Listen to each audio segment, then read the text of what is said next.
Hoy, como ya lo habíamos anunciado, se presentan nuevos títulos de la Biblioteca UNI en la Universidad Nacional de San Luis.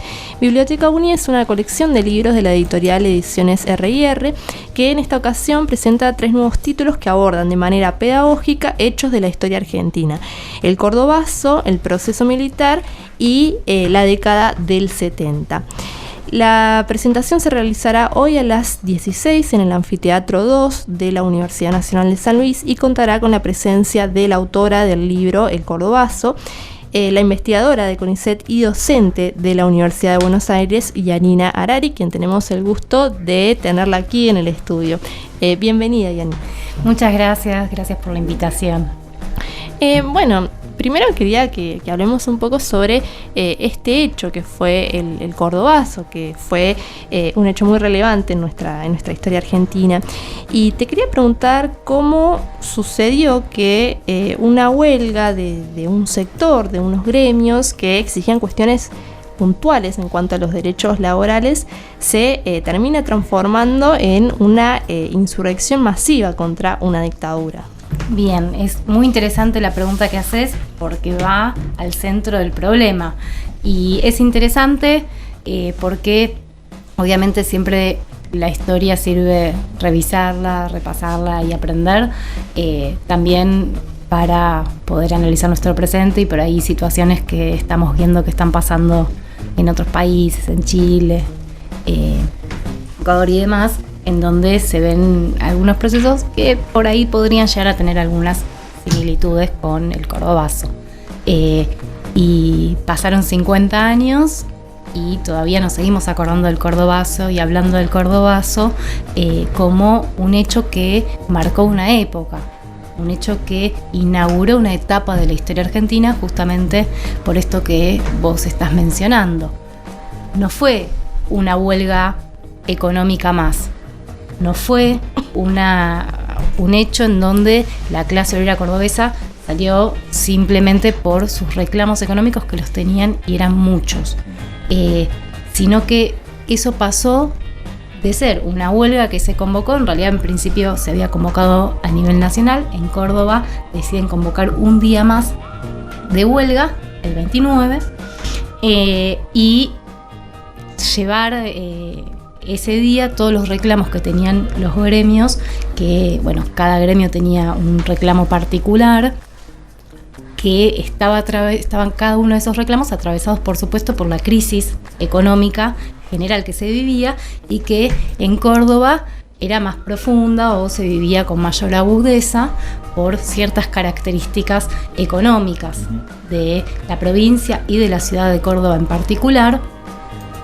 que llevaron a que incluso gremios que estaban enfrentados, si se quiere, políticamente, gremialmente, fueran a esa huelga en un frente, organizados conjuntamente e incluso preparados para enfrentarse a las fuerzas represivas. Eso llevó a un enfrentamiento con la dictadura, ¿sí?, de Onganía, que estaba en el poder en ese momento, y al Estado. Ese enfrentamiento fue increyendo, se sumaron los estudiantes, pero además se sumaron muchos otros sectores de la población por fuera de los que estrictamente habían convocado a la medida. Vecinos, comerciantes, ¿sí?, todo lo que uno podría llamar la pequeña burguesía de la ciudad, que fue sumándose, colaborando con los manifestantes, acercándoles, distintos elementos para la autodefensa y, sumándose a las protestas y a los enfrentamientos callejeros. Esos enfrentamientos fueron creciendo y, por supuesto, fue politizándose, si se quiere de alguna forma, la protesta, los reclamos que tenían, empezaron también a hacer en contra de la dictadura, los cánticos que se escuchaban, que era además también un reclamo latente, los reclamos más políticos, no solamente los económicos, porque estamos en medio de una dictadura, se venía de un congelamiento salarial, ¿sí?, obviamente la imposibilidad de la participación en la vida política aunque sea bajo la forma democrática limitada de las elecciones, etcétera, etcétera. Y por lo tanto había ahí otros reclamos. Lo que es importante del Cordobazo es que esto que vos planteás es efectivamente así. Empieza a juntarse dos elementos que usualmente aparecen como separados, que son la economía y la política, ¿sí? Empieza la clase obrera a ver que esos elementos tienen una relación. Esos elementos son cosas aisladas, no es que por un lado, bueno, yo discuto mi salario y por otro lado, bueno, veo que nos gobierna. Empiezan a ver que hay una relación entre eso y que para conseguir una cosa también necesitan conseguir y avanzar en hacer política. Eso es un proceso que arranca, uno diría, con el Cordobazo, y uno lo sitúa ahí porque obviamente el Cordobazo fue un hecho muy importante, no fue el único aso ni del 69 ni del periodo que uno marcaría del 69 al 76 hasta el golpe.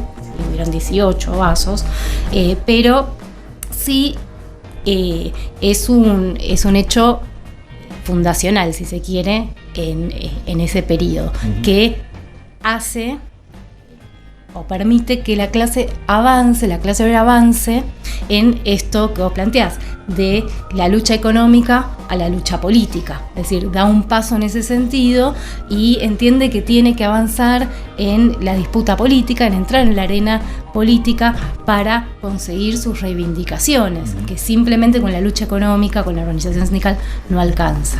Y entonces eso comienza a suceder a partir del Cordobazo y va a tener muchas expresiones a lo largo del periodo. Es muy diferente a la visión que por ahí algunos expresan de que el trabajador, el hacer política en el trabajador es como algo mal visto, como que es lo que les corresponde hacer a los políticos y el trabajador, no sé, se debería quizá desde una mirada dedicarse solo a trabajar, pero no a hacer política. Es muy diferente lo que plantea el Cordobazo en ese aspecto. Efectivamente, esa es la importancia. Esta idea de, bueno, en política yo no me meto, del trabajo a la casa y de la casa al trabajo, y yo no quiero saber nada con el resto, hago mi trabajo, lo sumo, bueno, puedo reclamar algo, alguna condición de trabajo, alguna cuestión de salarial, pero hasta ahí llego. Eso empieza a trastocarse con el Cordobazo, ¿sí? Empieza la clase obrera a entrar en el quehacer político, a cuestionarse otros elementos de la vida social, ¿sí? Sobre todo los que tienen que ver con el ámbito de la política. Empiezan a cuestionar el orden social. Una fracción de la clase obrera, una parte de la clase obrera minoritaria, pero creciente durante el periodo, empieza a cuestionar todo el régimen político y empieza a cuestionar todo el ordenamiento social, empieza a cuestionar el capitalismo. Por eso se organiza en lo que se llamaría la fuerza social revolucionaria. O sea, muchos empiezan a militar en partidos revolucionarios y acercarse a posiciones revolucionarias, aunque no siempre partidarias, pero sí muchas veces en cuanto a la dirigencia sindical, que empieza a romper con el peronismo, es decir, con una política de conciliación de clases en el ámbito sindical. O sea, en el ámbito sindical, una conciliación de clases es no ir a un enfrentamiento a fondo con las patronales, por ejemplo. Eso empieza a quebrarse a partir del 69 y empiezan a surgir, por ejemplo, en los sindicatos, conducciones que abandonan la conciliación de clases, rompen con la dirigencia peronista que tradicionalmente había gobernado los sindicatos, que bueno, hoy en día también lo hace, y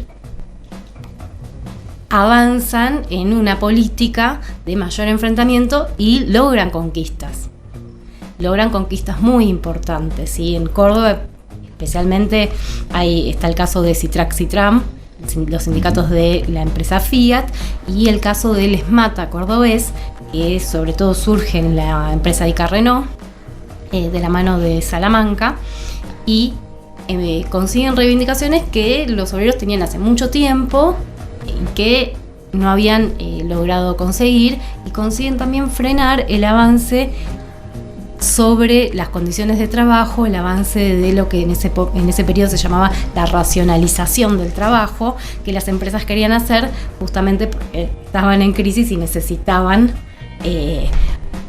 avanzar con despidos, avanzar con cambios en el proceso de trabajo, y por lo tanto esas conducciones logran empezar a frenar eso.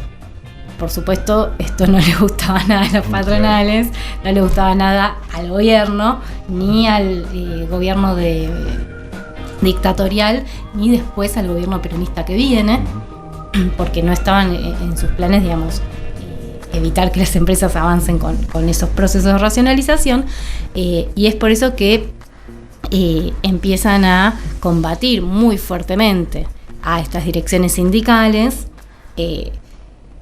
obviamente con una represión feroz, pero también desde darle herramientas a las cúpulas sindicales nacionales peronistas para poder combatirlos legalmente. Por ejemplo, la modificación de la ley de asociaciones profesionales que se hace en el gobierno peronista y que permite la intervención de las seccionales díscolas, claro, ¿no? Entonces aparece ahí, digamos, una represión muy fuerte sobre esta fracción de la clase que empieza a avanzar en hacer política y a hacer una política de independencia de clase. ¿Vos percibís vigencia del cordobazo en la actualidad? El cordobazo tiene, digamos, es un hecho muy importante en la historia. No es un hecho, si se quiere, único en su tipo a lo largo de la historia. La clase obrera argentina tiene un largo acervo en su haber de hechos cuasi insurreccionales, que uno podría decir con características insurreccionales, que ha protagonizado, que uno podría remontarse, no sé, la Semana Trágica, el Cordobazo, el Argentinazo. Es decir, tiene una tradición en ese sentido. Por supuesto, son momentos, vamos a decirlo, excepcionales, en el sentido de que la clase abandona su normalidad, la normalidad esta de, bueno, del trabajo a la casa y de la casa al trabajo. Claro. Yo no me meto, yo no hago política.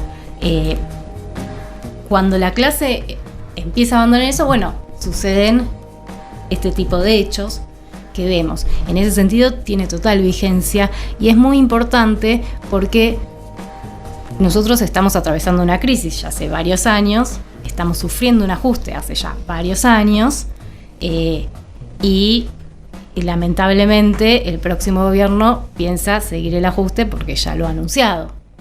Y ya ha anunciado algo que en la década del 70 existió, que es el pacto social, que es el congelamiento salarial. El pacto social en la década del 70 fue uno de los elementos que impulsó mucho la lucha, porque los salarios se congelan, pero la inflación sigue, por lo tanto hay una caída salarial, algo que nosotros ya conocemos, pero resulta más evidente cuando no hay paritarias. Con lo cual,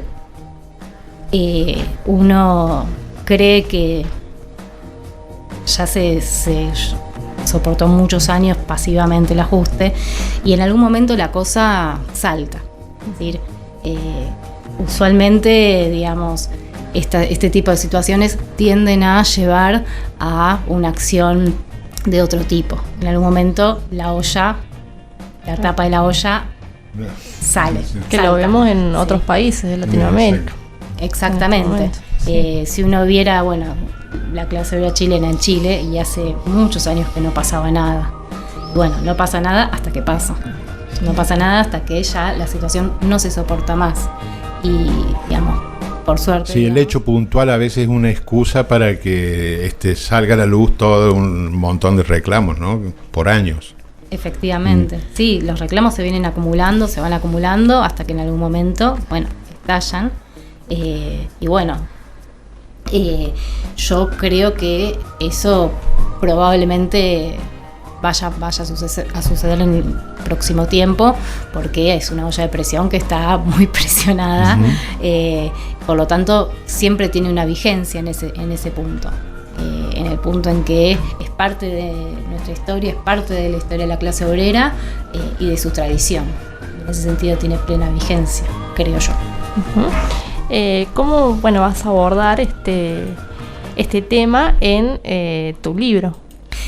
Bueno, en el libro la idea es abordarlo de una forma muy pedagógica, con un lenguaje sencillo, accesible para el público que no es especialista, para el público que no necesariamente conoce el tema o conoce más por encima, pero la idea es que esta serie de libros que estamos sacando sirvan de divulgación científica. Son libros de divulgación para el público, obviamente, no especializado, para estudiantes, para docentes que puedan usarlo con estudiantes en secundario. De hecho, cada libro tiene en la página web toda una serie de actividades didácticas para el aula.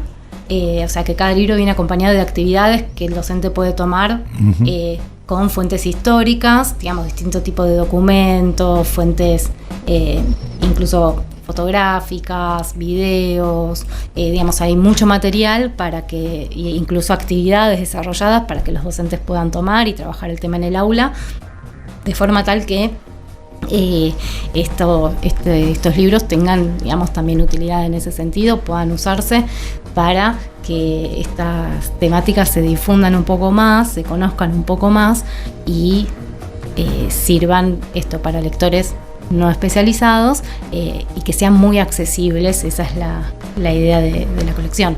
En ese punto, la idea es tratar de explicar temas que por ahí son complejos o tienen su complejidad, pero no en un lenguaje académico difícil, sino muy accesible, con un tipo de escritura también sencilla en ese punto. Sí, muy interesante. A mí me habían quedado dos preguntas que las formulo. Recién estabas hablando de la génesis del cordobazo. En tus investigaciones, ¿qué pudieron averiguar de cómo se integra el movimiento estudiantil a ese gran movimiento que fue el cordobazo? Y si ves en eso alguna influencia de lo que había sido el mayo francés o no tiene nada que ver, digamos, como un puntapié como para alentar a este cordobazo. Bien. El movimiento estudiantil participa efectivamente en este periodo. Se da lo que se llamó la unidad obrero estudiantil, que fue muy importante para la masividad que tomó el hecho. Y se integra, digamos, en principio porque los estudiantes sufren también las consecuencias de la represión de la dictadura y también del ajuste que se vivía por la crisis económica. Es decir, los estudiantes también están sufriendo al igual que los obreros. ¿Por qué? Porque, no solamente se da, durante el gobierno de Onganía se dio la noche de los bastones largos y la represión al movimiento estudiantil, se da la restricción en el acceso a la universidad, el cierre de comedores, se interviene, por ejemplo, en Córdoba la Federación Universitaria. Es decir, están sufriendo también las consecuencias de la crisis y de la dictadura. Por lo tanto, hay un elemento que los aúna. Pero además hay otro elemento que es muy interesante, que es que empieza a no haber una separación tan tajante entre los obreros y los estudiantes, porque los propios estudiantes eran obreros, muchos. O hijos de obreros. O hijos de obreros. Claro. Pero muchos obreros eran en sí mismos estudiantes. De hecho, uno de los primeros muertos en Ganier, un trabajador de Ica, que era también estudiante. Y eso los va unando. ¿Sí? Los va unando porque en las estaban luchas, sufriendo también las consecuencias. En las luchas, en las movilizaciones, son lo mismo, es decir, es el mismo sujeto en un punto, digamos. Entonces, va unándose porque empieza a proletarizarse el estudiantado, empieza a tener un componente más proletario en ese punto. Y entonces, ya la vida misma los iba, por decirlo de alguna forma, ¿no? Aunando. Pero además, digamos, están sufriendo al mismo tiempo el ajuste. Y con respecto al movimiento internacional, que está el Mayo francés, pero también hay otras revueltas alrededor del mundo, efectivamente la Argentina se suma a esa oleada de revueltas, tiene alguna influencia, pero nosotros tratamos también de ver, bueno, cuáles son los elementos, por decirlo de una forma, internos que llevan a eso, que digamos, obviamente todo está atravesado por una crisis a nivel internacional, ¿sí? O sea, la crisis que se da en la Argentina no es solamente en la Argentina, se da a nivel internacional y eso atraviesa distintos procesos. Bueno, les recordamos que Yanina va a estar hoy en la presentación de los libros de la colección Biblioteca Uni a las 16 en el Anfiteatro 2 de la Universidad Nacional de San Luis, con estos títulos: El Cordobazo, El Proceso y ¿Qué pasó en los 70? Bueno, Yanina, te agradecemos muchísimo todo lo que nos has comentado, explicado acerca de el Cordobazo, un tema que es muy actual, por esto que vos planteabas sobre que estamos atravesando un momento de crisis. Vemos las movilizaciones que hay en otros países latinoamericanos, y también algo muy, muy actual que me quedó de esto último que preguntaste vos, Adolfo, es que hoy en día también muchos estudiantes de, por ejemplo, la Universidad Nacional de San Luis también son trabajadores. Así es. Así que bueno, te agradecemos mucho, Yanina, tu visita. Gracias a ustedes, muchas gracias. Muchas gracias.